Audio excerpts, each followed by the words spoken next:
ليش هذا التجاوز على الرصيف؟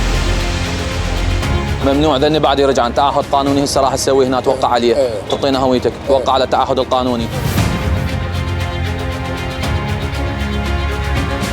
احنا نريد التزامكم بالحاويات ونريد التزامكم هماتين بوقت الطرح.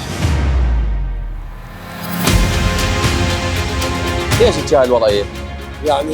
يعني الحاويات غير لائقات بالشارع. المنظر مال طرح النفايات عندكم بغير اوقات محدده 24 ساعه طرحوا.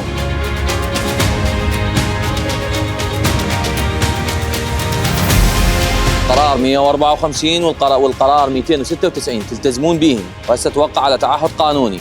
هاي شغله، الشغله الثانيه طرح النفايات يكون باوقات محدده، فقط من تتعدى الاليه من مال البلديه طلع نفاياتك، ماكو بعد طلعهم بالشارع.